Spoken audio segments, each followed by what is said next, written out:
Chapter 1. The ballroom goes silent the second he stands up. I don't stop dusting the shelf in the archive doorway, half hidden behind the stone arch that separates the record hall from the grand hall, but I can see everything through the gap. 6 Omegas stand in a perfect line beneath the chandeliers, powdered and dressed in silk chosen by someone else, waiting for King Draven Ashgrove to walk the line and choose. He doesn't choose. He looks at each of them for exactly 1 second, expression carved from stone, and moves past every single one without a word. The court gasps. Somebody's mother faints dramatically near the front row. I roll my eyes and go back to shelving ledgers, because none of this concerns me. I'm not dressed in silk. I'm not standing in that line. I'm the archive assistant nobody remembers hiring, and kings don't notice people like me. Then his footsteps change direction. I hear them before I understand what they mean. Boots against marble growing louder, moving away from the ballroom floor and straight toward the archive corridor where I'm standing with a rag in one hand and dust on my sleeve. I turn just as he rounds the arch. Up close, the ruthless Alpha King is worse than the rumors. Taller, broader, eyes the color of a storm deciding whether to break. He stops 3 feet from me and just looks, the way you'd look at something you weren't expecting to find. "You didn't watch," he says. "Watch what?" "The presentation." Every servant in this palace was pressed against a window or a doorway to watch me reject 6 Omegas. "You kept working." I had shelves to finish. Something shifts behind his eyes, not quite a smile. "What's your name?" I hesitate because nobody important has ever asked me that, and I don't know what it costs to answer a king honestly. "Kalen," I say. "Kalen." He says it like he's testing the weight of it. "You work in the archives." "I do." "Then you knew my father's steward." "Corwin." The rag falls out of my hand. "That's my father," I say, and my voice comes out smaller than I want it to. "He died 4 years ago. A fire, they told me." Something changes in his face, quick and sharp, gone before I can name it. "There was no fire." The words hit like a slammed door. Before I can ask what he means, boots sound behind him, fast, urgent, and a guard rounds the arch breathless. "Your Majesty, the council is asking why you left the ceremony." Draven doesn't look away from me. "Tell them I'm attending to palace records." "Sir, the Omegas are still waiting for Dash." "Tell them I said no." His voice goes flat and final, and the guard retreats without another word. He turns back to me, and for a moment neither of us speaks. Somewhere behind us, the ballroom is already erupting into whispered scandal. A king who rejected 6 Omegas and then vanished into a dusty back hallway to talk to an archive assistant nobody in this palace has ever looked at twice. "Meet me tonight," he says quietly. "The archive room. After the palace sleeps." "Why?"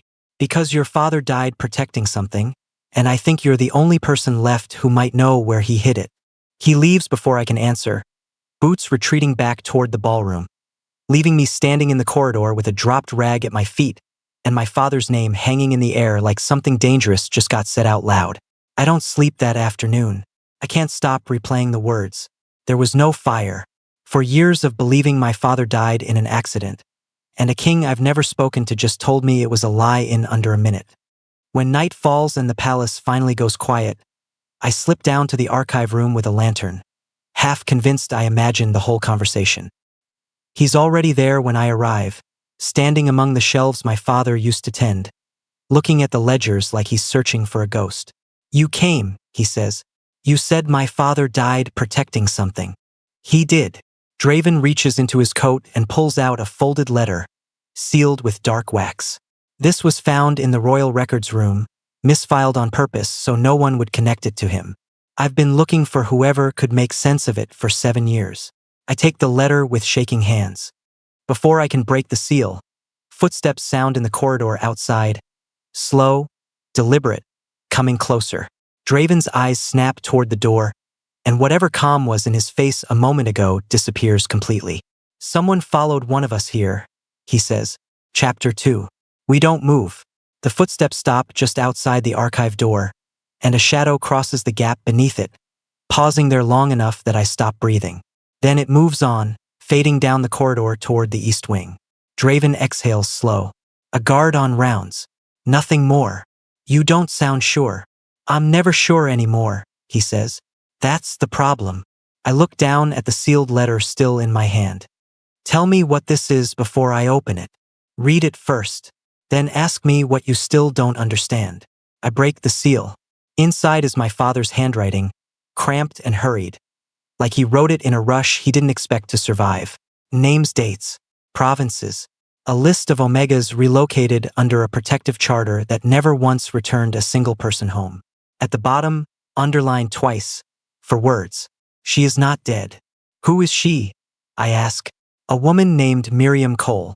She testified against a member of the Royal Council 6 years ago. 2 weeks later, the Crown declared her drowned. No body was ever found. And you think my father knew she was still alive? I think your father spent his last years building a case nobody wanted built, and somebody killed him to stop it before he could finish. Anger burns through the grief faster than I expect. Then why has nothing been done? You're the king. I've tried. His voice hardens. Every investigator I send goes cold or gets reassigned across the kingdom within a month. Every document that could prove anything disappears before it reaches my desk. Someone with real power inside this palace has been burying this for years. I fold the letter carefully. My hands have finally stopped shaking. My father kept more than this. I know he did. He wasn't the kind of man to write 4 words and stop. Then we find what's left of it before whoever sealed this room tonight finishes the job. We spend the next hour searching what remains of the archive. Shelves my father once tended now half stripped by whoever came through earlier. Most of what's left is ruined, ink smeared, pages torn. But behind a shelf that didn't get pulled from the wall, I find a small tin box, dented at the corner, his initials scratched into the lid. Inside is a single brass key, old, worn smooth from years of handling. This is a treasury key, Draven says, turning it over in the lantern light. Palace vaults used these before the renovation 12 years ago. Half the locks it fits don't exist anymore on any current map. Then how do we find the one that does? There are old blueprints kept beneath the treasury. If your father held on to this key, he expected someone to need it eventually. Footsteps again, closer this time, unhurried. Exactly the pace of someone who isn't in a hurry because they already know exactly where they're going. Draven kills the lantern.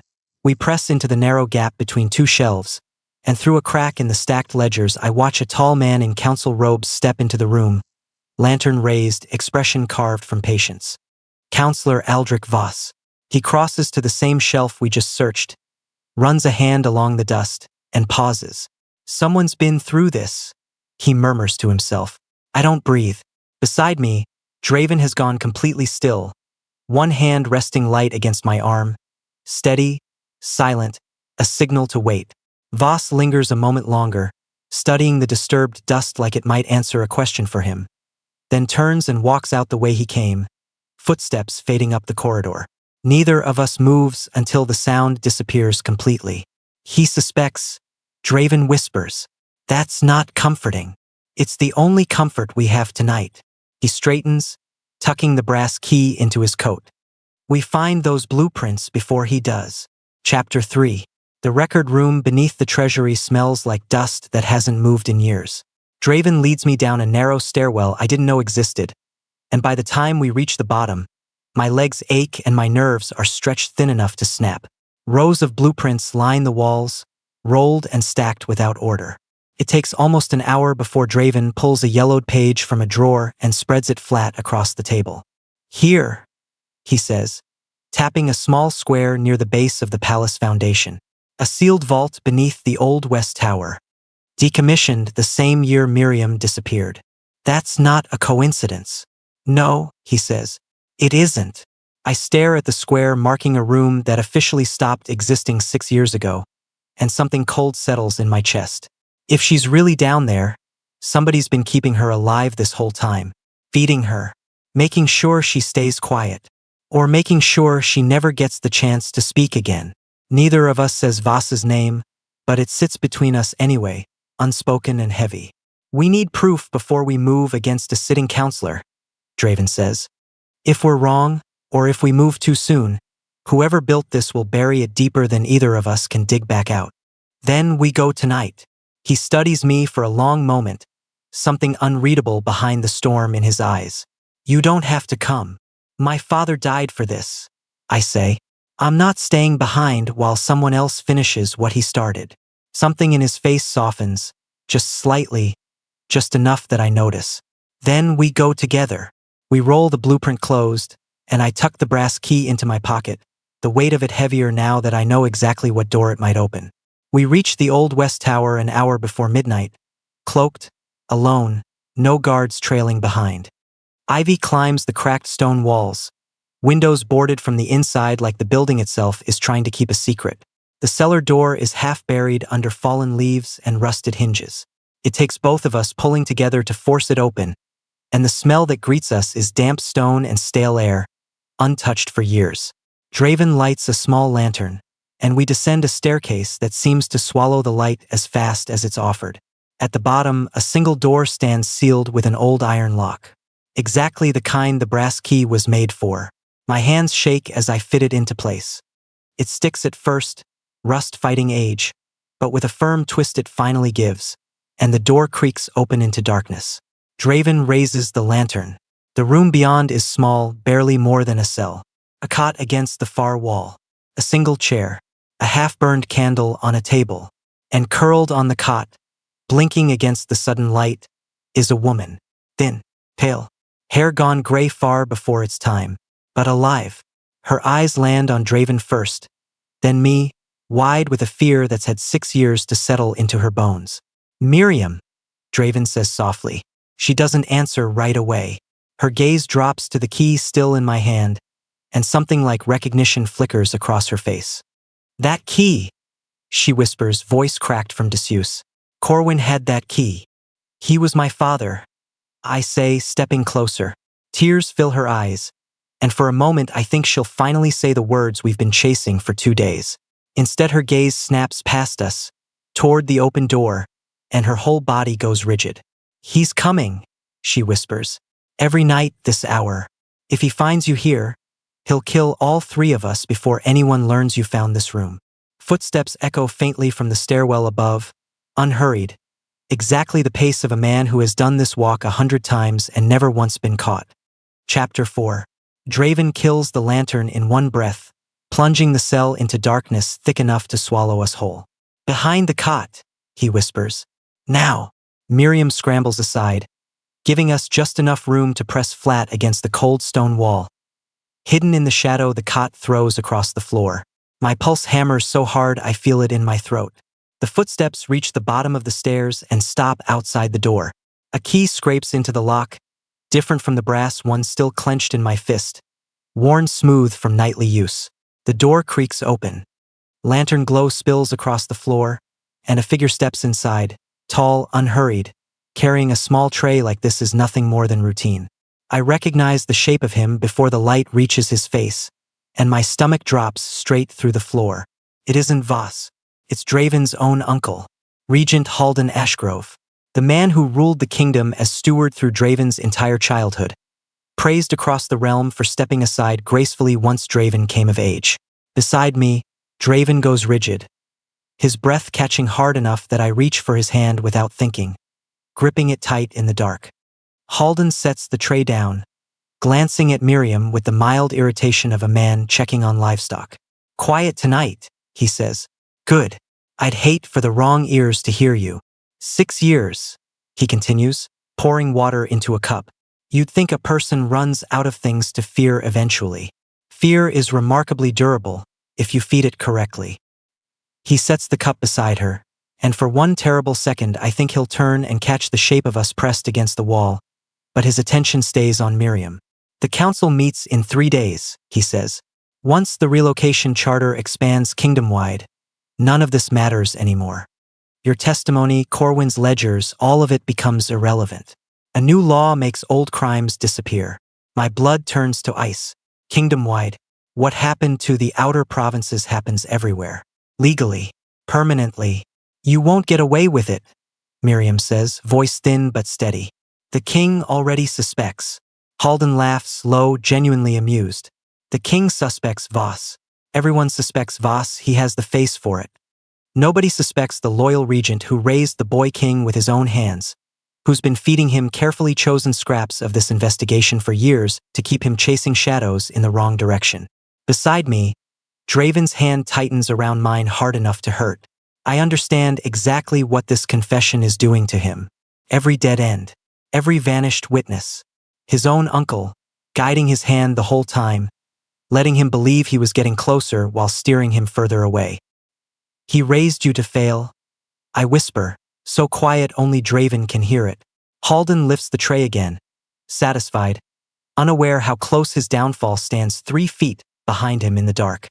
Rest well, he tells Miriam. Only 3 more days. He turns for the door, lantern swinging light across the room, and for one heart-stopping second the glow sweeps close enough to touch the edge of the cot. Draven pulls me tighter into the shadow, arm wrapping fully around me, shielding me against the wall with his own body, and I feel his heart slamming as fast as mine. The light passes. Halden steps through the door and pulls it shut, the lock scraping closed once more. We wait until his footsteps fade completely before either of us moves. He's your family, I finally whisper. Draven's voice comes out hollow. He was the only family I had left after my parents died. He taught me how to be king. He taught you how to fail on purpose. Miriam shifts on the cot, eyes wide with something between hope and terror. 3 days. If that charter passes, everything your father died for becomes legal instead of criminal. There won't be a crime left standing. Draven finally lets go of my hand and stands, jaw set tight, eyes burning colder than the storm I first saw in his face at the ballroom. Then we have 3 days, he says, to bring down a man the entire kingdom trusts more than they trust me. Chapter 5. We free Miriam an hour before dawn, wrapping her in Draven's own cloak, and carry her out through the cellar door into cold morning air that she hasn't felt in 6 years. She shakes the whole walk back, gripping my arm like she's afraid the ground might disappear beneath her. Draven hides her in a locked chamber in the old East Wing, one only he and I know how to reach, and posts no guards, because guards can be bought and silence cannot. 3 days, he says once she's settled. We need proof strong enough to bring down a regent, not just a witness afraid to speak twice. She already told us everything. A frightened woman's word against a beloved regent isn't proof. It's an accusation. Halden will call her unstable, coached, desperate. We need something he can't explain away. I think of the ruined archive room, my father's scattered ledgers, the tin box hidden behind a shelf nobody thought to search twice. There's more, I say. There has to be. My father wouldn't hide one key and stop. He built a case.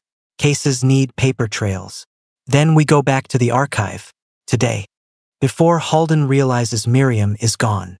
We return at midday, when the corridors are busiest and least suspicious, 2 figures among many. The room is exactly as we left it, torn ledgers, scattered ink, shelves half stripped. This time I search with purpose, running my hands along the underside of every remaining shelf, checking for anything else my father might have hidden the way he hid the tin box. I find it behind the lowest shelf, wedged into a gap barely wide enough for a folded page. A second letter, sealed, addressed not to me, but to Draven's late father, the previous king. He wrote to your father directly, I say, handing it over. Draven breaks the seal with hands that aren't quite steady. He reads in silence, jaw tightening with every line, and when he finally looks up, something has changed behind his eyes. My father knew, he says. Corwin warned him about the relocation charter years before I was crowned. My father never acted on it. Why wouldn't he act on it? Because the letter says Halden convinced him it was a border security measure. Protective, not predatory. My father trusted his own brother completely. Draven's voice cracks slightly on the word brother. Corwin tried to stop this twice, once with my father and it failed. Once alone, after my father died, and it cost him his life. I take the letter back gently. My father's handwriting steadier here than in his last hurried note, like he still believed reason could win against power. This is the proof, I say. It puts Halden's plan in writing, years before Miriam ever testified. It's a start, Draven says, but a letter alone won't be enough for the full council. Half of them owe Halden favors going back decades. Then what will be enough? He looks at me, something unreadable settling behind the exhaustion in his face. Miriam testifying in person in front of the council, with this letter as evidence, and your father's ledgers to back every name in it. Halden will never let her reach that room alive. No, Draven agrees quietly, which means we don't tell anyone she's alive until the exact moment the council doors close behind her. A knock sounds at the archive door, sharp, unexpected. We both freeze. Draven motions me into the shadows behind the shelf and crosses to answer it himself, one hand resting on the door before he opens it. A young page stands in the corridor, breathless, holding a sealed notice bearing the Royal Council's crest. Your Majesty, the page says, the council has moved the vote. Regent Halden requested it. The relocation charter goes before the full council tomorrow morning, not in 3 days. The color drains from Draven's face. Tomorrow, he repeats. Yes, Your Majesty. First light. The page bows and hurries off, and Draven closes the door slowly, turning back to me with a look that makes my stomach drop. He knows, Draven says. Somehow he already knows we found her. Chapter 6. How does he already know? I say, my voice barely above a breath. Draven crosses the archive room in 3 strides, snatching the sealed notice from where the page left it on the table. His eyes scan the crest, the wax, the handwriting, and something in his face goes cold in a way I haven't seen before. This isn't Halden's hand, he says. This is Voss's seal. Voss moved the vote, which means Voss and Halden aren't working separately. Draven sets the notice down like it might burn him. They're working together. 2 men I trusted my entire life, and both of them have been circling this secret from opposite sides. My stomach turns. Then Miriam isn't safe in the East Wing. If they're coordinating, they'll search every room you've ever used to hide anything. She's safer there than anywhere else in this palace. But you're right that we can't wait until morning. The vote is at first light. That's hours away, not days. Draven grabs the letter my father wrote, the one addressed to his own father, and folds it carefully into his coat. Then we don't wait for the council to gather. We bring the proof to them before they can vote it into law. They'll never let an archive assistant into a full council session. No, he says, and something steadies behind his eyes. But they'll let their king walk in with a rejected Omega on his arm. Because right now, that scandal is the only thing loud enough to make every counselor in that room stop and listen before they cast a single vote. I stare at him. You want to use the ballroom rumor. I want to use the truth. I crossed that room for you because your father died trying to stop this, and I'm done pretending that isn't exactly what happened. Something in my chest cracks open, warm and frightening all at once, and for a moment neither of us moves. We need Miriam in that room too, I say, forcing my mind back to the plan. A letter is paper. A living witness is a person the council can't argue away. Then we bring her at dawn, cloaked, silent, until the exact moment the doors close. We spend what's left of the night preparing, Miriam trembling but resolute when we explain what's coming. My father's ledgers gathered and hidden beneath Draven's own coat where no guard would think to search a king. I don't sleep, neither does he. We sit across from each other in the locked chamber, and somewhere between midnight and dawn, his hand finds mine again, and this time neither of us lets go. If this fails, I say quietly, Halden and Voss will make sure none of us leave that room breathing. It won't fail.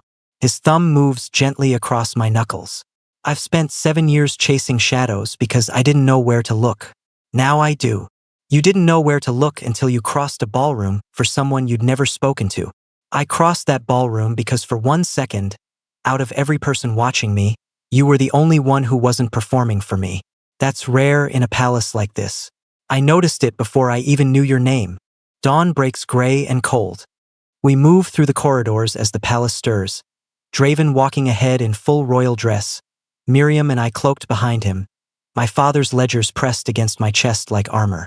The council hall doors loom at the end of the corridor, guarded, heavy, already opening for the morning session. Voss stands just inside, and the moment his eyes land on Miriam's face beneath her hood, all the color drains from his own. That's not possible, he says. 6 years of impossible, Draven says, voice carrying across the hall loud enough for every counselor already seated to hear. Close the doors. Nobody leaves until this council hears what my steward's daughter and this witness have to say. The heavy doors swing shut behind us with a sound like a verdict, and Halden Ashgrove rises from his seat at the head of the table, face composed into perfect calm, eyes locked on Miriam like he's looking at a ghost he buried himself. "Nephew," he says softly, "what exactly do you think you're doing?" "Ending this," Draven says. "Today." Chapter 7. Halden doesn't sit back down. He stands at the head of the table with his hands folded, calm enough that half the council still looks more confused than alarmed, and that calm frightens me more than shouting would. "This woman drowned 6 years ago," he says. "There are records. A funeral was held. Whatever this display is, Draven, it does this council no favors." "She didn't drown," Draven says. "You hid her beneath the Old West Tower and fed her 3 times a week to keep her quiet while you built a charter to legalize what Corwin Voss died trying to expose." A murmur ripples through the seated councilors. Voss, still standing near the door, has gone completely rigid, and I notice something shift in his expression. Less guilt than fear. The look of a man who thought he was protected and just realized he isn't. "Lies," Halden says, but his voice has lost its calm now, tightening at the edges. "Grief has clearly clouded your judgment, Draven. This girl fed you a story to avenge her father, and you believed it because you wanted an excuse to defy this council." "I have his letter," Draven says, pulling the folded page from his coat. "Written to my own father years before I was crowned, naming the relocation charter as a cover for trafficking Omegas out of the outer provinces. My father trusted you enough not to act on it. That trust cost lives." He sets the letter on the table. A counselor near the front reaches for it, reading in silence, her face going pale line by line. "And there's this," Miriam says, stepping forward, her voice thin but no longer shaking. "I testified against you 6 years ago, Halden. You had me declared dead before my testimony ever reached the full council. I've been in that cell every night since, listening to you talk about laws that would erase every name on that list permanently." "She's unstable," Halden says louder now. 6 years underground would break anyone's mind." "Then explain the ledgers," I say, stepping forward with my father's records pressed against my chest. Names, dates, provinces going back 7 years. My father built this case with his own hands before you had him killed for it.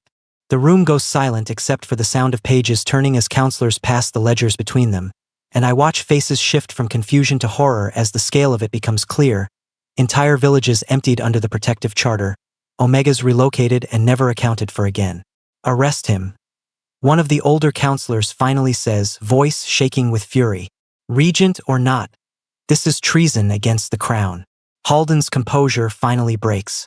He lunges, not for the door, but toward me, toward the ledgers still clutched in my arms, and I stumble back against the table, heart slamming, but Draven is already moving, catching his uncle's arm and twisting it behind his back with a force that ends the struggle in seconds.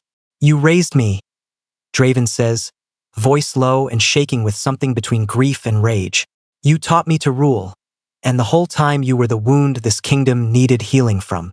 Guards flood the hall at the council's call, and Halden is dragged out still shouting that Draven will regret this, that the kingdom needs him, that a boy king can't hold a throne without the man who built it for him.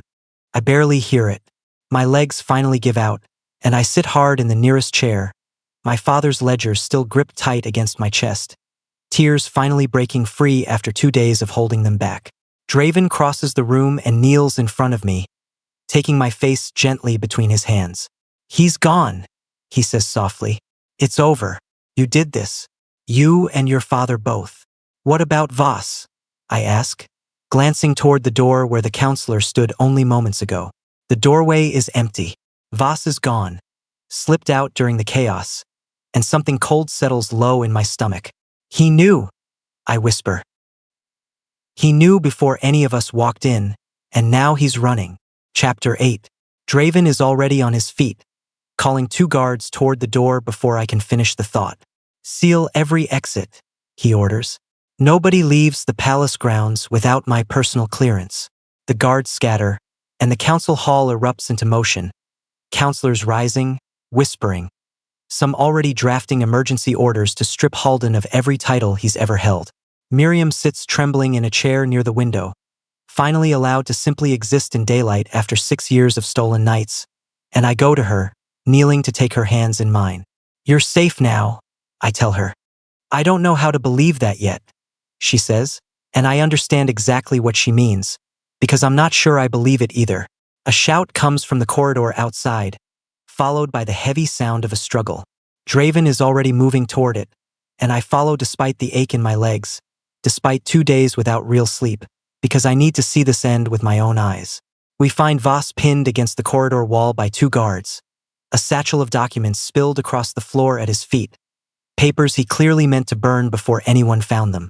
"I only followed his orders," Voss says, breathless, eyes wild. "Halden built this from the beginning. I only carried messages." "You sealed the archive room," Draven says. "You searched for evidence the same night we found it.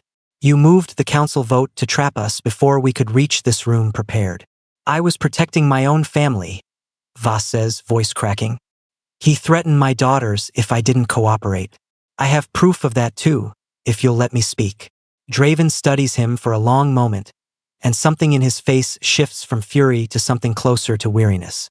"Then you'll speak," he says, "in front of the full council under oath, and we'll let the truth decide what happens to you.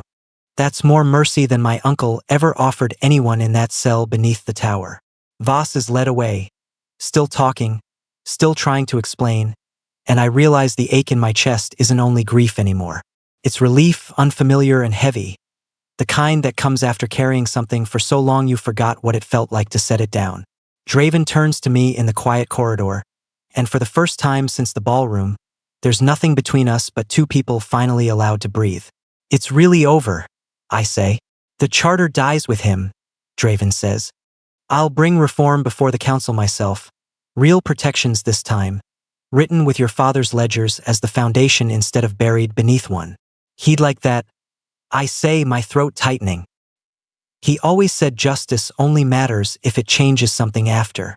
Draven reaches out and brushes a strand of hair from my face, his hand lingering gently against my cheek. "You crossed more danger in 2 days than most people face in a lifetime, and you never once asked me to protect you from it." "I didn't need protecting. I needed the truth." "You got both," he says quietly, "whether you wanted them together or not." I laugh despite everything, a small broken sound, and he smiles back, the first real smile I've seen on him since the night he crossed that ballroom floor. "Everyone in this palace is going to talk about this for years," I say. "The ruthless king who rejected 6 Omegas and fell for the archive girl who ignored him." "Let them talk," he says. "I'd cross that room again tomorrow, knowing everything it would cost." He leans down, slow enough that I have every chance to step back, and I don't. His lips meet mine gently, careful, like he's asking a question with no need for words, and I answer by staying exactly where I am. Behind us, the palace is already changing, guards escorting Halden toward the tower he once used as a prison, counselors drafting the first real protections the outer provinces have seen in years, and somewhere in the middle of all of it, I finally let myself believe that my father's death meant something after all. Chapter 9. 3 weeks pass before the trial begins, and I spend every one of them helping rebuild what Halden tried to erase. The council hall is packed the morning Halden Ashgrove stands before the full court, stripped of his regent title, hands bound, the same composed calm from the confrontation now cracked completely. Voss testifies first, trembling, naming every order Halden gave him over 6 years, every threat made against his daughters, every document he was ordered to bury or burn. Then Miriam speaks, steady this time, unafraid, describing the cell beneath the tower in full, the nightly visits, the casual cruelty of a man who saw her as an inconvenience rather than a person. I watch the council's faces shift with every word, disbelief turning to disgust, disgust turning to resolve. When it's my turn, I bring my father's ledgers and read the names aloud. One by one, provinces emptied under a charter built to sound like protection. Families in the gallery weep as names of missing relatives are finally spoken in a room with the power to act on them. Halden says nothing in his own defense. There's nothing left to say. The council strips him of every title, every privilege, every claim to royal blood he once used as armor, and sentences him to the same tower cell he used to imprison Miriam, a sentence Draven insists on personally, calling it justice measured rather than vengeance dressed as mercy. He'll spend the rest of his life in the dark he built for someone else. Draven tells me afterward, standing at the tower's entrance as guards lead his uncle inside for the last time. That's harder than any execution. He'll have years to understand exactly what he did. Voss receives a lighter sentence. Exile from the council but not the kingdom. His cooperation and the threats against his daughters weighed honestly by a court finally willing to consider context instead of convenience. The relocation charter is torn apart clause by clause and rebuilt from nothing, this time with real oversight, real accountability, families given the right to refuse relocation entirely, and a permanent council seat reserved for someone from the outer provinces so no future regent can quietly erase them again. The old archive room is the last thing to change. Draven has it cleared, restored, and reopened as a public memorial. Every name from every ledger my father kept carved into new stone plaques along the walls. A room that was once a forgotten basement now standing as proof that someone was watching the whole time, even when it cost him everything. I stand there the day it opens, running my fingers over my father's name carved beside the words he died trying to prove. Corwin Voss. He remembered them so the kingdom would have to. Draven finds me there, quiet in the doorway, watching me read. Your father would be proud, he says. He'd be relieved, I say. He always said the truth doesn't need permission to matter. It just needs someone willing to carry it long enough. You carried it further than anyone expected. I had help, I say, looking at him. A king who crossed a room he wasn't supposed to cross. He steps closer, taking my hand the way he did in the dark beneath the tower, except now there's nothing left to hide from. The council is pushing for a formal announcement, he says. A king choosing an Omega from outside noble lines. Some of them still aren't happy about it. Are you? I've never been happier about anything in my life. Outside the memorial, the kingdom is already different. Families reunited from provinces once emptied in silence. A charter rebuilt with names instead of numbers. A regent's cruelty finally answered with something other than more cruelty. There's still work to do, I say. Rebuilding trust after something like this doesn't happen with one trial. No, Draven agrees. But it starts somewhere. It might as well start here, in the room your father died protecting. Chapter 10. 6 months later, I stand in the same archive room, except now it's filled with light instead of dust. Visitors from every province walking the halls to read names once buried on purpose. Draven finds me exactly where I found him that first night, among the shelves. Except this time neither of us is hiding from anything. The reforms passed unanimously this morning, he says. Full oversight on every relocation, families given final say, and a permanent seat for outer province representation starting next season. My father would have wanted to see this. He's part of why it exists, Draven says. That's not nothing. I think about everything it cost to get here. A father who died protecting names on a page. A witness who lost 6 years in the dark. A king who spent 7 years chasing shadows because the person guiding him was the one hiding the truth. And somewhere in the middle of all that grief and danger, 2 people who found each other because one of them refused to perform for a crowd that expected it. I used to think justice meant punishment, I say, making the guilty suffer the way they made others suffer. And now I think justice means making sure it can't happen again. Halden sitting in that tower doesn't bring back 6 years of Miriam's life or my father's last 4 years with me. But the Oversight Council does something for every family after us. That's the part that actually matters. Draven takes my hand, the same way he did in the shadows beneath the tower, except now there's nothing left to fear in the gesture. I have something to ask you, he says. Not as a king, just as myself. My heart stumbles. Ask then. Stay beside me. Not as an archive assistant, not as a witness in a trial that's already over, but as the person I crossed that ballroom for in the first place. I don't want a queen chosen from a line of silk and powder. I want the one person in this entire palace who never performed for me.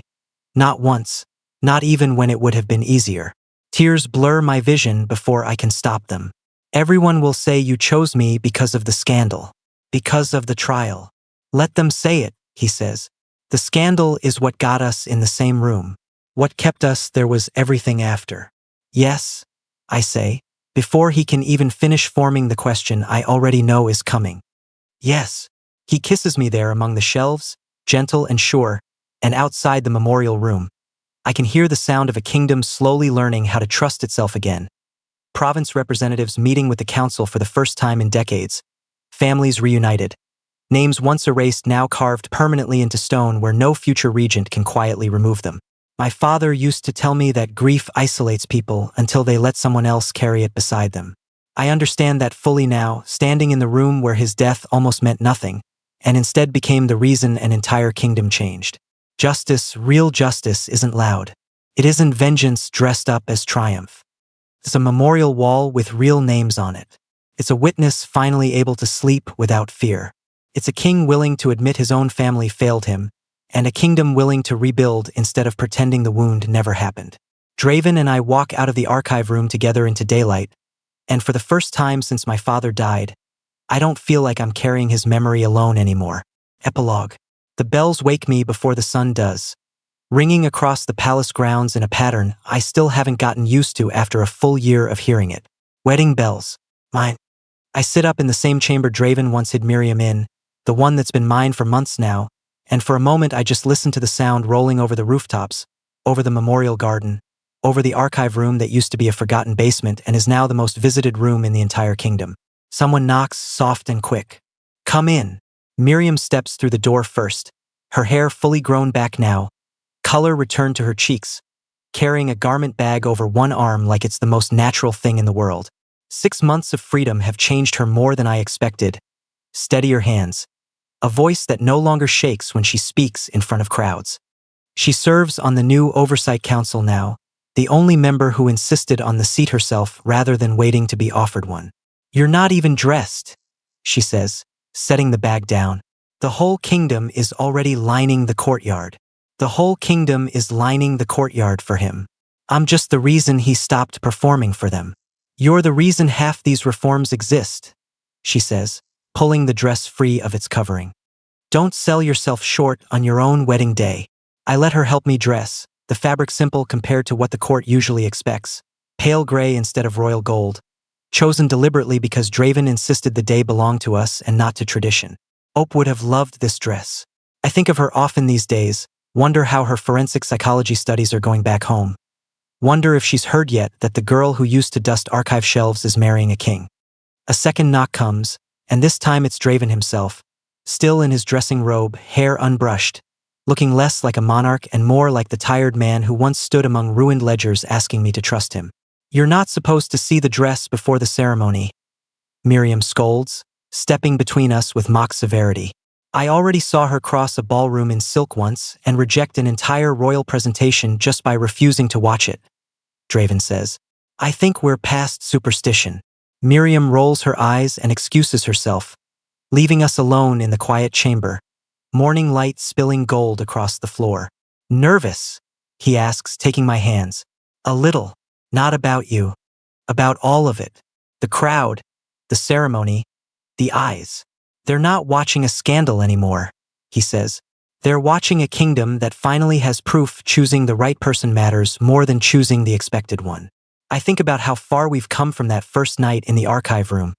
2 strangers hiding from footsteps in the dark, a sealed letter shaking in my hands. The kingdom is unrecognizable now in the ways that matter. The relocation charter, once a quiet tool for trafficking Omegas out of the outer provinces, is gone entirely, replaced by a framework built from my father's own ledgers, families given full say over their own futures, a permanent council seat that Miriam herself now holds. Halden remains in the tower cell, alone, visited only by guards who bring food and take nothing back with them but silence. Draven visits once a season, not out of mercy, but because he says a king should never let himself forget what unchecked trust costs. Voss lives quietly outside the capital now, his daughters safe, his testimony credited with helping unravel the worst of it. Exiled from power but not from the kingdom that once nearly buried him alongside his own conscience. And the archive room, the room where all of it started, stands rebuilt and permanent, my father's name carved beside thousands of others once erased on purpose, now remembered on purpose instead. Ready? Draven asks, offering his arm. Ready? I say, and I mean it in a way I couldn't have imagined the night he first crossed that ballroom floor for a girl nobody else in the palace had bothered to notice. The courtyard is packed by the time we step outside, more people than the ballroom could have ever held. Families from provinces once emptied under a lie now standing shoulder to shoulder with nobles who once looked past me without a second glance. Miriam stands near the front, the oversight council beside her, and somewhere in the crowd I catch sight of Ope, arrived just in time, tears already streaming down her face before the ceremony has even begun. The vows are simple. Draven speaks first, promising not perfection, but honesty, the kind he says his own family denied him for years without his knowledge. I promise the same, adding what my father taught me without ever saying the words directly, that love isn't rescue, it's standing beside someone when the truth becomes expensive. Exactly the way we stood beside each other in a locked cell beneath a tower neither of us was supposed to survive finding. When he kisses me in front of the entire kingdom, the courtyard erupts into a sound I've never heard before. Not the polite applause reserved for royal ceremonies, but something rawer, families crying, children cheering. A noise built from real relief rather than rehearsed tradition. Later that evening, after the feasts and the toasts and the careful diplomacy of greeting counselors who once doubted every part of this union, Draven and I slip away to the archive room alone, the way we used to when secrets still needed hiding. Now it holds nothing but names, carved permanent into stone, lit softly by lanterns that never go dark. Your father built this without knowing it, Draven says, running his hand along the wall of names. A room meant to bury the truth became the room that saved it instead. He always said the truth doesn't need permission to matter, I say. It just needs someone willing to carry it long enough to matter to someone else. You carried it into a kingdom that didn't deserve you yet, Draven says.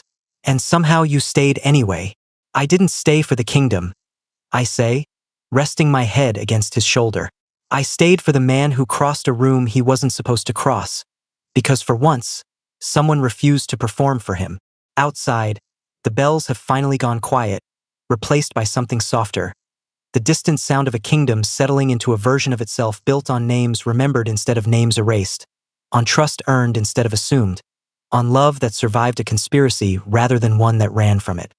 My father died believing the truth was worth more than his own safety.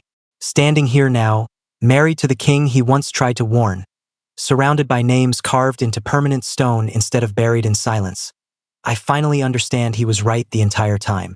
If this story reminded you that truth outlasts every lie built to bury it, subscribe to this channel and turn on notifications so you never miss the next story that inspires.